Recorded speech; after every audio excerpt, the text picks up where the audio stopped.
होगा हमारे YouTube channel Shyam tutorials में। आज हम लोग संयुक्त भर्ती 2018 में हिंदी से जो प्रश्न पूछे गए हैं उसका पहला भाग पढ़ेंगे। टोटल हिंदी से संयुक्त भर्ती में 40 प्रश्न पूछे जाते हैं। उन सभी प्रश्नों को हम लोग बारी बारी हल करेंगे। तो प्लीज हमारे चैनल श्याम ट्यूटोरियल से आप लगातार जुड़े रहें और वीडियो को लास्ट तक जरूर देखें, जिससे आपको टोटल कॉन्सेप्ट समझ में आ सके या आगे आने वाली तैयारी के लिए किस प्रकार से प्रश्न जो पूछे गए हैं उन सबको आप समझ जाएंगे। तो ध्यान देंगे, हिंदी के 40 प्रश्न हैं, उसमें से ये अभी इसमें जो लिखा हुआ 4 प्रश्न है, इसके अलावा भी अभी और भी प्रश्न होंगे। तो प्लीज मेरे चैनल श्याम ट्यूटोरियल से आप जो नए जुड़े हैं चैनल को सब्सक्राइब जरूर कर दें, वीडियो को लाइक भी करें, शेयर भी करें और कमेंट्स करना बिल्कुल भी ना भूलें। तो ध्यान देंगे, आज का जो पहला भाग पढ़ने वाले हैं इसमें वो लिखा हुआ है संज्ञा, मतलब पहला क्वेश्चन भाग के अंतर्गत संज्ञा के कितने प्रकार हैं। ध्यान देंगे, संज्ञा के टोटल 5 प्रकार होते हैं, यानी संज्ञा के 5 प्रकार में पहला हो गया आपका व्यक्तिवाचक। यहाँ हम लिख भी दे रहे हैं, जिनको डाउट्स हो क्लियर हो जाएगा। व्यक्तिवाचक संज्ञा, फिर हो जाता है जातिवाचक संज्ञा, ठीक है। जातिवाचक के बाद हो जाता है समूहवाचक, फिर हो जाता है भाववाचक, फिर हो जाता है द्रववाचक संज्ञा, फिर हो जाता है द्रववाचक संज्ञा। मतलब संज्ञा के 5 प्रकार हैं, 5 भेद हैं। तो पहला ऑप्शन 5 हो जाएगा, मतलब ऑप्शन नंबर बी 5 भेद, 5 भेद यानी 5 प्रकार, ये पांचों नाम हो गया। दूसरा सर्वनाम से संबंधित है, निश्चयवाचक सर्वनाम कौन सा है। निश्चय मतलब निश्चित की बात करता है, जैसे क्या, कुछ, कौन, ये निश्चय नहीं बताता है। लेकिन जैसे यह कलम है, यह लड़का है, यह उस शर्मा का घर है, या मोहन का घर है, यानी निश्चित बात बताता है, वह यह बताता है। बाकी ये सब कुछ अनिश्चय वाला है। और ये दोनों प्रश्नवाचक सर्वनाम, सर्वनाम के 6 भेद होते हैं, उसमें एक निश्चय, अनिश्चयवाचक, प्रश्नवाचक इत्यादि होते हैं। तो यह जो है वो निश्चयवाचक सर्वनाम में आता है। फिर है आलस्य शब्द का विशेषण। ध्यान देंगे, आलस, अलस, आलसी, आलसीपन। आलस्य का विशेषण होता है आलसी, यानी जो ऑप्शन नंबर सी में है। फिर अगला पूछता है क्रिया का मूल रूप कहलाता है। ध्यान देंगे, धातु जो है वो क्रिया का मूल रूप कहलाता है, यानी आंसर क्या होगा, धातु, ऑप्शन नंबर ए। क्रिया का मूल रूप धातु कहलाता है, ऑप्शन ए टिक करेंगे। प्रश्न है 5वां प्रश्न, लिंग की दृष्टि से दही क्या है। 4 ऑप्शन, स्त्रीलिंग, पुल्लिंग, नपुंसक लिंग और उभयलिंग। तो दही जो है वो पुल्लिंग शब्द में आएगा, यानी ऑप्शन नंबर बी। फिर विजयादशमी संज्ञा का कौन सा शब्द है या कौन सा भेद है। तो ध्यान देंगे, 4 ऑप्शन है, व्यक्तिवाचक, जातिवाचक, समूहवाचक, भाववाचक। तो इसमें विजयादशमी जातिवाचक संज्ञा है। जितने भी त्योहार हैं, कहने का मतलब एक पूरी जाति का बोध कराते हैं ना, तो इसलिए जातिवाचक संज्ञा में आएगा। व्यक्तिवाचक किसी खास व्यक्ति, नाम, स्थान को लिखते हैं, और समूह किसी खास ग्रुप का बोध कराता है, और भाव जो है वो गुण के बारे में बताता है। तो यहाँ विजयादशमी ये जातिवाचक संज्ञा की श्रेणी में आएगा। इसके बाद है वकील। वकील किस भाषा का शब्द है ना, जो हम लोग तत्सम, तद्भव, देशज, विदेशज शब्द पढ़े थे उसी के अंतर्गत है।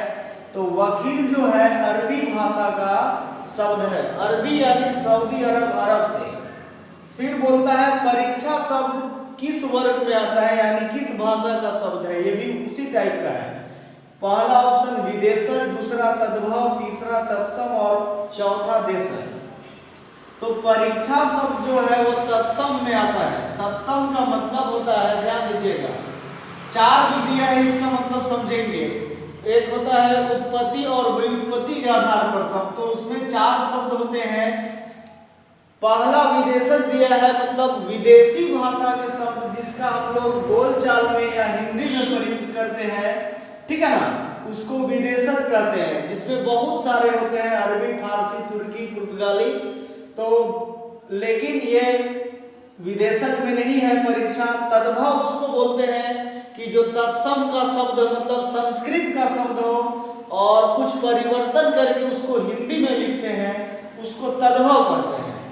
और तत्सम मतलब संस्कृत भाषा का ही शब्द हो और हम लोग उसका प्रयोग हिंदी में भी करते हो तो उसको तत्सम कहा जाता है। तो परीक्षा जो है वो संस्कृत भाषा से ही लिया गया शब्द है, यानी वो तत्सम की श्रेणी में आएगा। देशज का मतलब है कि वो संस्कृत तो ना हो लेकिन देश का ही किसी न किसी खास विशेष बोली जगह के स्थान पे आवश्यकता अनुसार जो लिया गया भाषा हो उसको देशज बोलते हैं। तो तत्सम संस्कृत का ही शब्द है जिसका हम लोग हिंदी में प्रयोग करते हैं, तो परीक्षा तत्सम शब्द में आएगा। अगला है निम्न में से कौन सा शब्द है, 9वां क्वेश्चन है हिंदी का। 4 ऑप्शन है, कागज, हवा, ट्रेन और पगड़ी। ध्यान देंगे, समझना है देशज का मतलब हम लोग पढ़ चुके हैं, जो हमारे देश की भाषा यानी विभिन्न बोली क्षेत्रीय भाषा के प्रभाव के कारण कुछ शब्द को हिंदी में लिया गया है उसको देशज बोलते हैं। तो यहाँ पे कागज जो दिया हुआ है वो अरबी भाषा का शब्द है, सऊदी अरब यानी अरबी जिसको बोलते हैं। हवा जो है वो तुर्की भाषा का शब्द है जिसको टर्की बोलते हैं, वहां से लिया गया है। ट्रेन जो है, ट्रेन अंग्रेजी भाषा का शब्द है, इंग्लिश का। ट्रेन अंग्रेजी भाषा का शब्द है। बच गया पगड़ी जो हमारे क्षेत्र विशेष की भाषा है, जो हम लोग सिर में पहनते हैं। तो पगड़ी जो है वो देशज के अंतर्गत आएगा, यानी ऑप्शन नंबर डी। कागज अरबी भाषा का शब्द, हवा तुर्की भाषा का, ट्रेन अंग्रेजी भाषा का और पगड़ी जो है वो देशज शब्द होगा। तो देशज पूछा है यानी देश का। फाइनल आंसर पगड़ी, ऑप्शन डी। अगला प्रश्न बोला 10वां नंबर, कौन सा विदेशी भाषा से नहीं आया है? विदेशी से नहीं आया है मतलब देशज है। 4 ऑप्शन, शादी, साबुन, ट्रेन और कबड्डी। ध्यान देंगे, शादी जो शब्द है यह भी अरबी भाषा से लिया गया है, ठीक है। फिर साबुन दिया हुआ है, साबुन जो है वो भी तुर्की भाषा टर्की जिसको बोलते हैं उसी से लिया गया है। ट्रेन तो ऑलरेडी आ चुका था पहले भी, ये अंग्रेजी भाषा का शब्द हो गया। तो बच क्या गया यहाँ पे, कबड्डी। और कबड्डी भारत का ही खेल है, हालांकि यह भी बांग्लादेश का राष्ट्रीय खेल हो गया है, परंतु बांग्लादेश भी एक बार भारत का ही हिस्सा था, इसीलिए कबड्डी जो है वो हमारे देश की भाषा से है, यानी देश, विदेशी नहीं है मतलब देश का है। तो कबड्डी यानी ऑप्शन डी। कौन सी विदेशी भाषा से नहीं आया है? विदेशी भाषा से नहीं आया है मतलब देश का है। तो शादी विदेशी यानी अरबी भाषा का हो गया, साबुन भी विदेशी भाषा तुर्की का है, ट्रेन भी विदेशी भाषा अंग्रेजी का है, कबड्डी जो है वो देशज शब्द है यानी भारत की भाषा का।